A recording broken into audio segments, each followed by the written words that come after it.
어떠신지. 그래서 이제 농민이 바라보는 입장과 일반 소비자들, 국민이 바라보는 입장, 그다음에 뭐 정부 관리자들이 바라보는 입장 다 틀릴 수 있는데, 근데 세계 전체적인 그 흐름 같은 경우에는 다 이제 관세 장벽을 철폐하고 뭐 상품의 자유스러운 이동이라든지 사람도 마찬가지고 자본도 마찬가지고 거기에 농산물이 상당히 예외적으로들 열렸었는데 그걸 이제 전면적으로 다 오픈시키는 거거든요. 그렇죠. 농산물 자체로. 예. 그랬었을 때 저는 그 전체적으로 뭐 한국 사회만 하더라도 농산물의 이런 흐름이 자유로워졌었을 때 어떠한 변화가 있겠느냐, 직접적으로 생산자인 농민한테 어떤 그 변화가 있겠느냐 문제이기도 하고, 그 다음에 우리 나머지 농민이 아닌 대다수 국민들의 미치는 영향이 또 어떠한지 좀 봐야 될 거고요. 1차적으로 농민의 삶이, 생산자의 삶이 안정화되지 못하면 그 여타의 2차, 3차의 모든 부분이 좀 불안정한 요소들이 좀 많이 생긴다고 봐요. 소비자나 네, 뭐 기본적으로 일상이나 농산물 가격이 안정화에 그걸 벗어나 버리면 모든 물가가 폭등이 되잖아요. 그렇죠. 예. 그러면 그거에 따르는 또 다른 부담은 삶 자체가 힘들어지는데, 1차적으로 농민을 안정화시킬 수 있는 부분, 이 부분을 찾아야 되는데, 이걸 자본주의 시각에서는 지금 WTO의 체제에서 경쟁 체제로 몰아가는 체제에서는 과연 이게 어느 국가가 이 체제에서 행복하게 살 수 있겠느냐, 다 등 떠밀려서 어느 한 국가만, 몇 개 일부 국가만 살아남기 위한 체제지 이 보편 타당한 가치를 갖고 전 인류가 행복해지는 가치는 아니라고 보거든요. 근데 그 속에서 답을 찾으라 그러면 사실 답은 없는 거예요. 이걸 부정하는 게 사실은 답일 수 있는데, 결국은 이 문제가 몇 년 후에 나타날 문제단 말이에요. WTO를 인정하자, 모든 농산물들 전체 어쨌든 뭐 똑같은 상품처럼 자유롭게 이동을 하자. 그랬었을 때에 인류가 행복해지겠느냐, 이걸 한번 봐보면 되는 건데 결론적으로는 상당히 어렵다라는 거예요.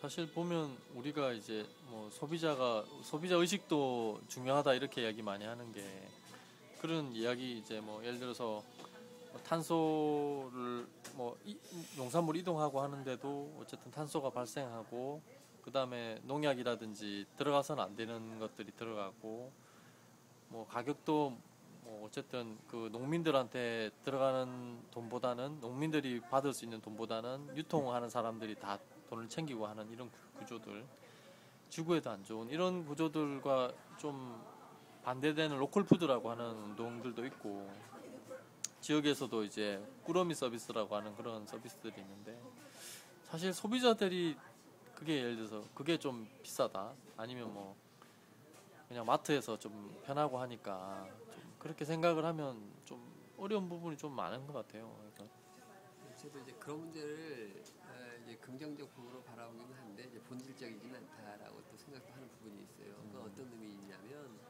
결국 농민의 역할은 1차 생산의 그 역할이었다.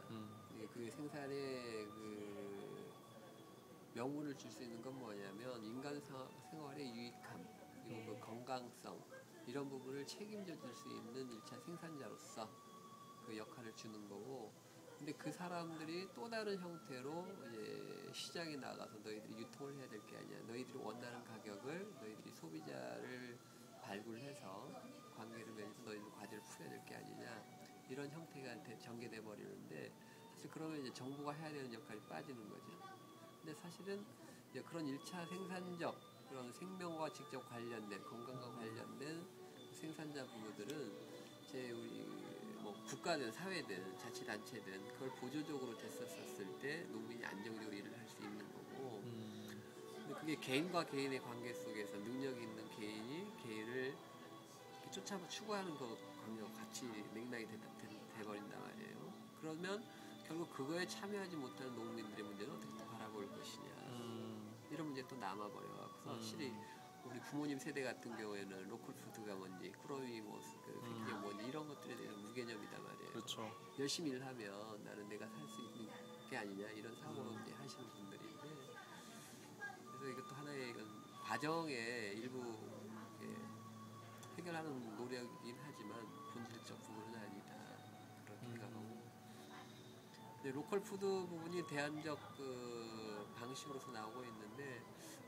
그 부분이 하나의 목표점인 건 맞은 것 같아요. 그러니까 현재 농산물의 자유로운 흐름을 인정한 상태에서의 사실은 부정하는 거죠. WTO의 상품을 부정하고 로컬 푸드로 가자.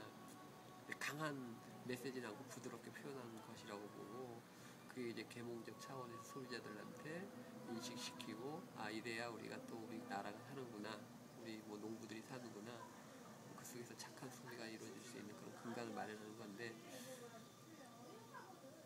그것도 하나 목표이긴 목표인 것 같아요. 건강한 생산자를 많이 육성하고 하는 것도 문제가 될 것 같아요. 그러니까 또 제주 지역 청정 지역이다라고 하는데 농약 소비가 또 굉장히 높잖아요. 그러니까 농약에 굉장히 의존하고 하는 부분이고 농약을 치지 않고 비료도 이렇게 쓰지 않으면서 농사를 짓는 그런 부분들이 많아져야 된다고 생각하는데 지역에서 보시기에 어떠세요? 요새 최근에 좀 그런 변화의 추세가 좀 있나요? 글쎄 실질적 그런 운동에 제가 참여를 못해서 근데 고민만 했던 부분들인데 계획 생산이 이루어졌으면 좋겠다. 제주도 일단 로컬 푸드 개념으로 가면 제주도에 지금 원래 쌀이 안 났게 단일 작물로 제주도 농업을 유지했었거든요. 밀감이면 밀감 하나로 해서 그걸 현금화 시켜서 필요한 거를 쌀도 사 먹고 예전부터 이랬었는데 로컬 푸드에서 가지는 가치를 생각해 보면 지역 총 소비를 생각하고 쌀은 소비가 얼마나 되고 그러면 쌀을 생산하기 위한 토양 면적이 얼마나 필요할 것이며 그런 문제가 있겠네요. 섬이구하기 때문에. 그죠. 그거에 필요한 노동력은 얼마인지 이렇게 한번 감안을 해보고요. 이제 그러한 것들 일단 자급자족할 수 있는 제주도 지역을 갖고서 한번 계획적으로 생산을 계획을 한번 잡아보고 거기서 추가적으로 남는 토양에서는 감귤이 주 작물이니까 이걸 하면 잘 되니까 이건 더 육성시킬 수 있는 거고 그런 부분으로 접근이 가능하다면 결국 확대시켜서 그러면 뭐 경상도는 우리 국민들 어떻게 먹여 살릴 것이고 뭐 모자라는 것들은 또 어디서 충족해야 될 것이며 이런저런 부분들이 나올 것 같은데 사실 제가 그런 부분에서 깊게는 접근하지 못했어요. 사실 우리 부모님 세대 같은 경우에는 다들 농약이나 비료에 의존하고 있는데 그런 분들에게 이렇게 새로운 농법에 대해서 유기농법에 대해서 친환경법에 대해서 이제 예를 들어서 뭐 그렇게 권유를 한다면 이제 어떨까요? 이제 어렵다고 보고요. 그죠? 그래도 이게 어쨌든 말이라든지 이론으로 설득시키는 방법이 아니라 자기가 현재 하고 있는 농업에 대해서 증명을 해주면 되거든요.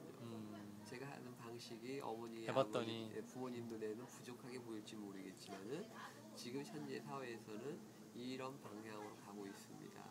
그리고 제가 하는 농업 방식도 기존 해왔던 것보다 결코 소득적으로 떨어지지 않습니다. 아니 그 이상의 벌이를 하고 있습니다. 라고 보여주면 자연스럽게 따라올 수 있겠죠. 그게 뭐 계획 재배라든지 어쨌든 유기농이나 친환경 농산물에 있어서 그 가치를 인정하는 소비자들이 더 많아져야 된다는 부분하고 또 연결이 되겠죠. 네. 어쨌든 오늘 뭐 이렇게 시간을 내주셔서 감사하고요. 그 6년 동안 지금 7년 동안 농사를 짓고 계시잖아요. 앞으로 평생 지으실 거죠? 농업이 사라지지 않는 한 네. 아마 저는 농업 쪽에 제 생명력도 무궁무진하다면 아마 농업 관련된 일에 계속 하고 있을 것 같고 하고 싶고요.